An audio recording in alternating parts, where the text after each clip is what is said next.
time no see, everyone. We are back here in the worm room for the winter. And this is what I want to go over today, and that's my new system for preserving. This is quail litter.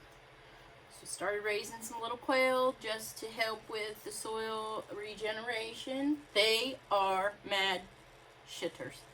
And so dealing with that, holy cow, I ended up with 11 birds out of my hatch. And so I'm working on a system for the bedding, and what I found works absolutely like a mother of all is the worm castings. But you have to dry them down really good, which can be done with a seed mat. So I got a huge seed mat that I put the full tub, because if you guys see my earlier videos, I got this tub at the bottom. You'll see it in a little bit.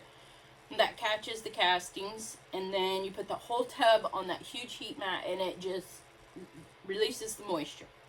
That primes.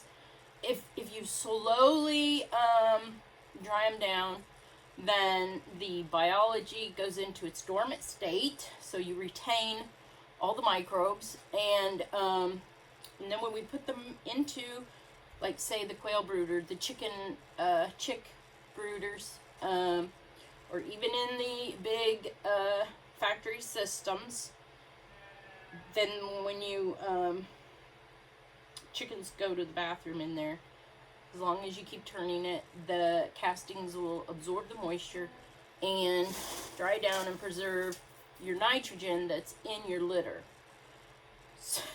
So I hope you don't hear the donkeys and the sheep out there. They can hear me talking and they're ready for breakfast. But I wanted to get this done first, cleaning these quail. So yes, I'm touching it with my hands because I'm not afraid to. The only thing I don't like is dirt.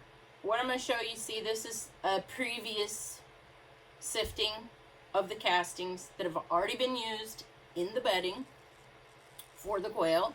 So this is a 1/4 inch sift, which comes off first, and that's the largest. This then, now that it can continue to be dried down and then packaged for, okay, now then that has, it's a high nitrogen source for the bioreactors. So we'll go ahead and sift out.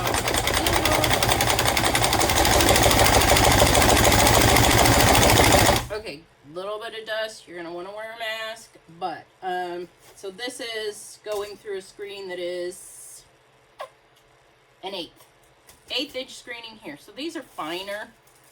I don't know if you'd want to just put them all back together or if you want them separated to size. I tend to think, since you've went through the time to sift them, these could just be nutrients for your houseplants. Just sprinkle them.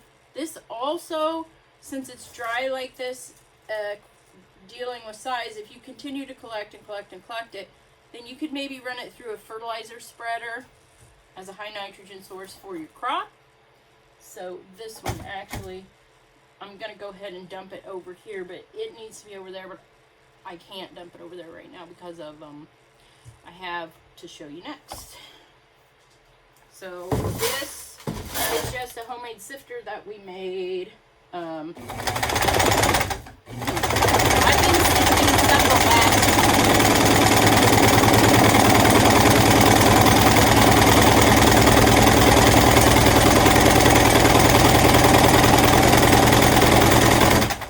So the other thing, it's possible, you'll see the new batch I'm going to sift. That's what I wanted to show you. It's how the sifting works.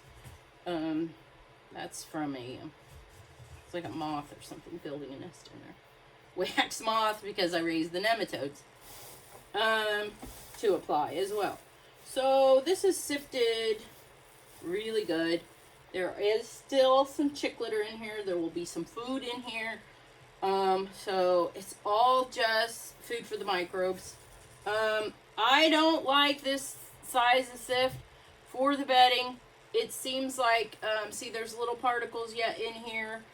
Mine is mostly pine needle, but there are other grass, fibers and stuff. And it seems to just pack too much that the chicks when their feet, they stay on top of that size. But I mean, it would be a beautiful size to use then for your soil amendments. So let's say your potting soils, if you're going to be making those, okay, use that for your potting soils. Now I'm going to have to switch these tubs so that I can put this finer sift into a different tub, because like I said, this has still got a lot of fibrous stuff here, airy, very airy, that you could make your soil potting soils with. There's just an endless possibility once you start sifting. Okay, some of it's still falling through, and that's okay. Oh, there's some feathers there, which we know are high nitrogen, right? Okay, so we want to preserve that nitrogen. We don't want it getting lost, so we don't want those. So when you smell, so these are your castings. Again, it's very dry, so it's ready to be used as a litter, a living litter, basically like a cat litter. So if you want to put your cats in here, there will be a future study done if anybody else wants to help me with data on it.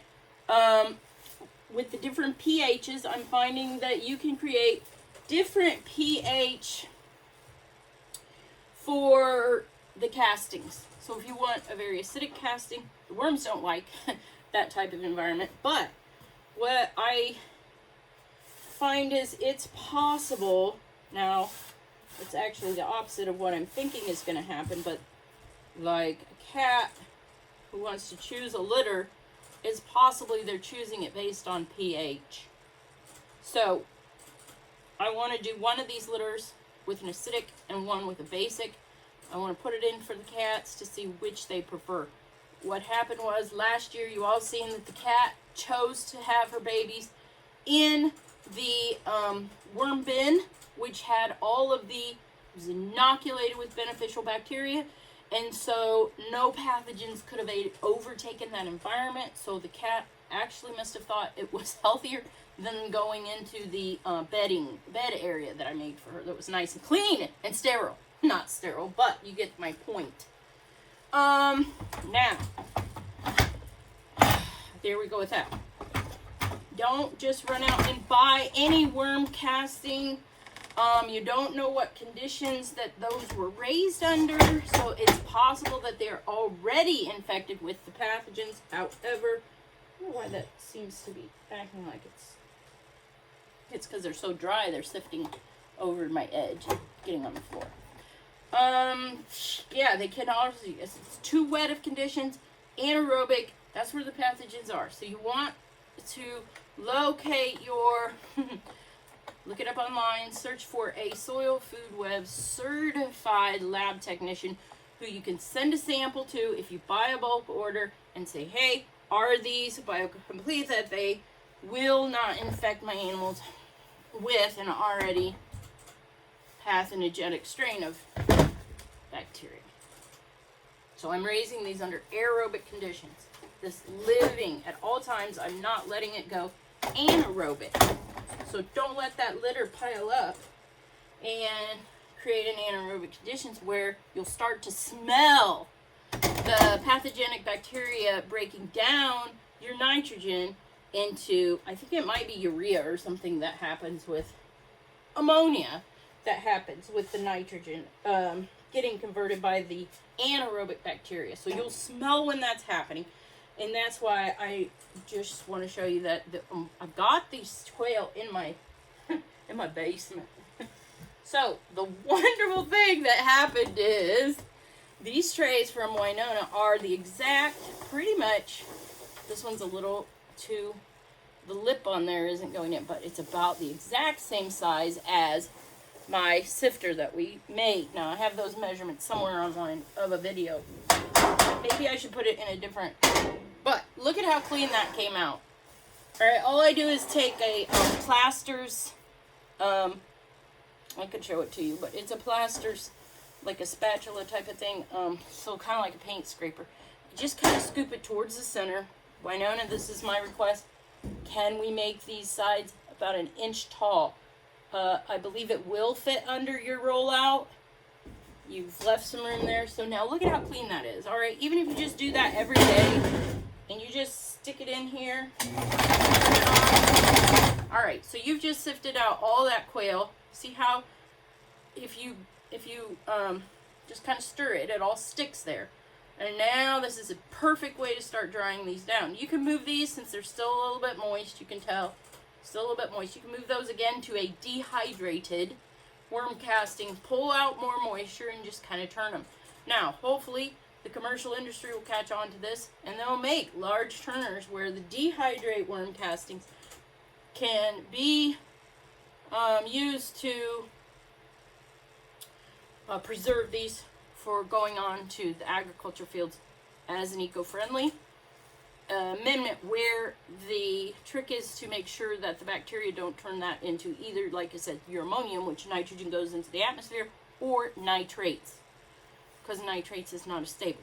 So we want to break that nitrogen down back into the ammonium forms and do that with a bioreactor. So if we then can dry these down and package them so that they can be stored, we can sell them to people who are running these individual bioreactors, super high nitrogen source for that. So this again is one of my large ones. I feel like are going to need to go into another dehydrate of castings, or just take those into my furnace room where it's very dry and allow them to dry some more. Anyway, okay. Now, you can see here, you have a lot of this really high protein food that I need to learn how to put that in their feeder and not so full, because then they want to kick it out. So, I have a plan for that. If I want to, I can collect these and put them into my,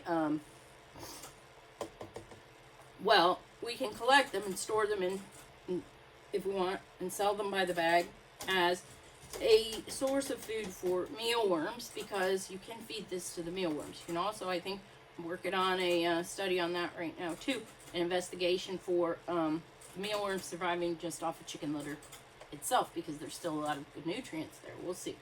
But anyway, this, if you don't want to feed it back to the chicks, not that I think it's a problem, because I don't feel like there's any bad bacteria there. Since we've kept it under aerobic conditions, it's right back in with the microbes, which is what we want to start those chicks off in the beginning. As soon as they hatch, they get into those castings, and they start picking up those microbes, and they inoculate their digestive tract with a beneficial bacteria, and therefore there's competition instantly, no pathogens coming in to overwhelm the system. Whew, telling you guys, this is heavy, but we got it. We're getting a handle on it. So this was my second sift that now at this point, that's mostly feed in there, small poop, but not much. Mealworms can handle it, I believe. Still working out the glitches, but that's okay.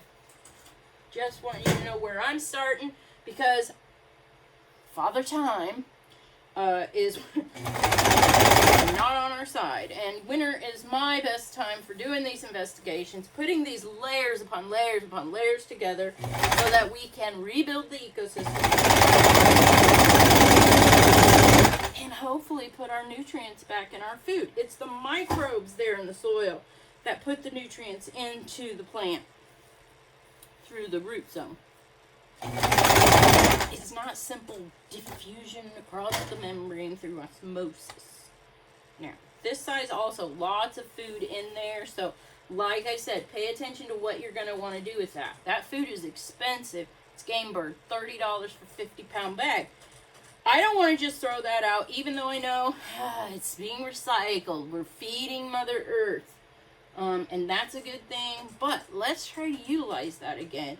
Alright, so if we're going to want eggs, we're going to want to feed our chickens. And we want our chickens to have plenty of protein. And where are we going to get that? Mealworms. What the heck? 45% protein. Let's feed this to them. And then we have another product for the chicken. Not only the bedding, but as you can see, that just keeps clothing and clothing and clothing them with armor. You know? Beneficial. Everything. Alright, there we go. And then these castings are ready to go again. All right, see that? Thy kingdom come, thy will be done. Look at these things. Beautiful. So you see the two colors? I don't know if you can or not. So one has more moisture than the other. And that is sort of a balance that I'm playing around with to know what color level I'm needing for each. These guys are going to want a really light brown, really dry to mix back in with them. And then I'll just sift them again to really pull that moisture out of that package. It's a little poop pack. All of this is poop. Oh my gosh.